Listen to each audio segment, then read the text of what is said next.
Comment manger correctement, du coup, pour un footballeur?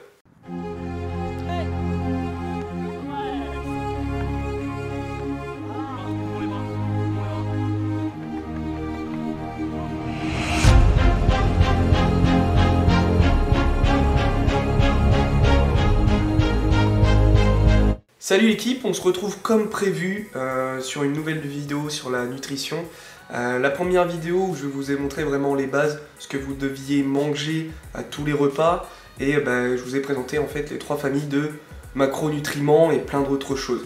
La vidéo a commencé à bugger, la dernière vidéo là sur la nutrition justement, et j'espère que, en fait j'ai remarqué aujourd'hui, enfin on est juste le lendemain de la vidéo mise en ligne, hein, là on est lundi. Donc j'espère avoir réglé le problème d'ici aujourd'hui, mercredi, là, pour la publication de cette vidéo. Donc sinon je m'excuse, et il n'y a vraiment que les 100 premiers qui ont vu, puis après apparemment ça coupe dès les 13 premières secondes. Donc je vais voir si c'est une image qui est interdite encore une fois, mais ça serait vraiment triste, une image d'une banane ou d'un truc comme ça, qui bloque tout simplement la vidéo. En tout cas, aujourd'hui on va voir comment se nourrir correctement, c'est-à-dire les quantités qu'on va devoir prendre selon son poids, son âge, mais surtout selon son objectif, d'accord? Donc c'est parti, écoute bien. Alors déjà, on va dissocier 2 objectifs, c'est-à-dire l'objectif de sèche, voilà, musculaire, on va vouloir perdre un peu de poids, un peu de gras, et on va avoir tout ce qui est prise de masse musculaire, donc c'est-à-dire pas une prise de gras, mais voilà, se donner l'énergie pour justement prendre du muscle à la salle, etc. Il faut savoir déjà que les 2 objectifs ne pourront pas être réalisés sans un entraînement spécifique, d'accord? Si vous pensez que c'est la nourriture qui fait tout, détrompez-vous, la nourriture ça sera 20-30%, et il les faut pour réaliser une sèche ou une prise de masse, d'accord? Mais l'entraînement fera la plus grosse différence, d'accord, sur ces 2 objectifs. Alors n'oubliez pas de faire un programme d'entraînement organisé SP pour les 2 objectifs. Ensuite, pour démarrer, que ce soit l'objectif ou l'autre, il faudra tout simplement ce calcul, d'accord? Voilà, je vous l'affiche. Il faudra utiliser ce calcul pour savoir déjà de base votre métabolisme de base, et aussi votre dépense calorique journalière. Ce sera super important parce que ça va vraiment conditionner tout le reste de votre programme de nutrition en fait. Parce que ensuite, et attention à partir de là ça peut aller très vite, d'accord, pour une sèche musculaire, tu vas avoir ton métabolisme de base. Hop, alors si tu ne l'as pas compris, je me suis totalement trompé, je me suis surtout pas écouté, d'accord? Donc c'est pas le métabolisme de base qu'il faut baisser, c'est bien le 2e calcul, une fois que tu as rajouté ton coefficient, c'est-à-dire tout ce qui est activité physique, donc le foot, d'accord, donc un sport endurant, etc. Et aussi, ça se trouve, tu travailles soit en bureau la journée, ou tu es maçon, donc une activité quand même assez physique en plus.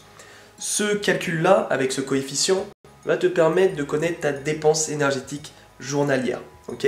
C'est-à-dire ce que tu vas devoir apporter à ton corps, ce que attend ton corps tout simplement sur tes repas, c'est ce taux calorique là que tu vas devoir te donner, d'accord?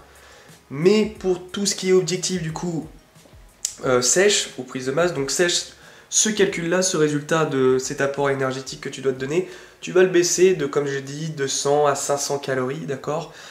Et c'est là où tu vas pouvoir commencer à réaliser tes objectifs, et pareil pour la prise de masse, il faudra augmenter, etc. Donc voilà, on ne baisse pas, surtout pas le métabolisme de base, parce que là c'est vraiment ta base pour être au minimum en bonne santé, d'accord? C'est ultra important, et excuse-moi de cette petite erreur.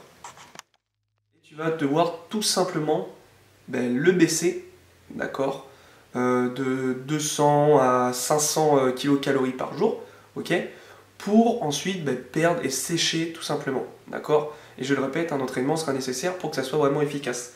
Mais voilà, c'est-à-dire que tu vas baisser les glucides, d'accord? Ça sera l'une des familles des macronutriments prioritaires à baisser, d'accord? Les protéines et les lipides aussi, d'accord? Ça sera très très important de baisser, et en fait au bout d'un moment tu vas voir, par exemple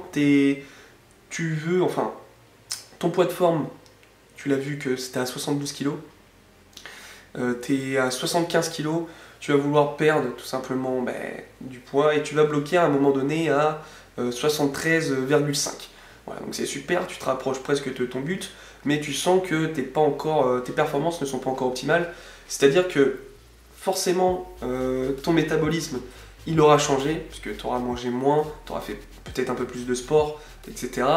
Donc, il va falloir encore une fois baisser de 200, 300, 400 pour arriver à ton but et ensuite le stabiliser, c'est-à-dire refaire le calcul et rester à ton nombre de kilocalories dépensées par jour pour stabiliser ce poids de forme. D'accord? Donc ça sera super important. Et forcément, pour une masse musculaire, ça sera totalement l'inverse. Voilà. On ne sera pas à 200 ou 500 calories en plus. Parce que si c'est vraiment une prise de muscle, par exemple, et ça sera à mon avis la plupart du temps ça, c'est ça le plus intéressant, on n'est pas là pour prendre du gras. Moi je conseille 200 à 300, d'accord? Et encore, on peut même rester à au même niveau que ce que vous avez, c'est-à-dire votre base, pour prendre du muscle. Parce que ça sera vraiment l'entraînement qui fera la différence. Sinon, ça sera surtout l'augmentation des protéines. Donc ça sera, on va dire, 1,8, 2 grammes par kilo de poids de corps. Allez, grand maximum 2,2. Sachez qu'il y en a qui font beaucoup plus et ils n'ont pas de soucis de santé, parce que je sais qu'il y en a qui vont me dire oui, mais les médecins ils disent ça. Voilà, c'est pas parce qu'il y a une limite, comme j'ai entendu dire, je vais utiliser cette expression-là, c'est pas noir ou blanc, on peut varier, parce qu'on n'est pas tous pareils, d'accord? Donc ça sera surtout augmenter les protéines, et les lipides, s'il y en a un peu moins, c'est pas grave non plus, et les glucides, pareil, d'accord?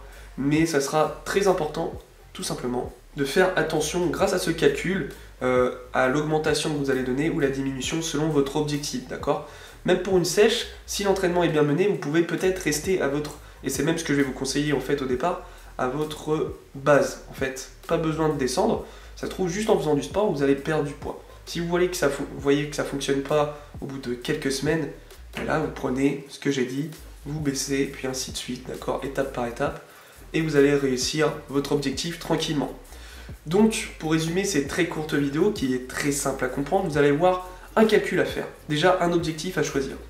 Un calcul à faire qui sera selon votre poids, votre âge, et ensuite selon votre travail et tout ça, mais là, faut trouver, faut vraiment rentrer dans les détails, et moi je propose un tableur, donc vous avez juste à m'envoyer un message privé, d'accord, pour que vous ayez toutes les infos nécessaires. Ensuite, le calcul. Selon l'objectif, on va baisser ou rester au même niveau comme j'ai dit, ou si vous voulez, vous augmenter, d'accord, cet apport calorique journalier, ok. Et ensuite, ça sera vraiment l'entraînement qui fera la plus grosse différence, d'accord. Donc c'est-à-dire que vous avez des entraînements en club, il faut les prendre en compte, et ensuite, entraînement en salle du muscu, entraînement d'endurance, endurance intermittent, il y aura tout ce qui est entraînement de vitesse que je propose déjà à mes joueurs dans mes programmes ou les joueurs que j'accompagne vraiment individuellement.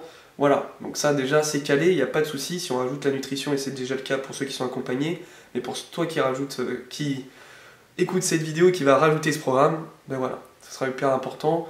Aujourd'hui, grâce à la première vidéo qui j'espère sera réglée, plus cette vidéo, tu vas voir que tu vas pouvoir tout simplement t'améliorer sur ta nutrition.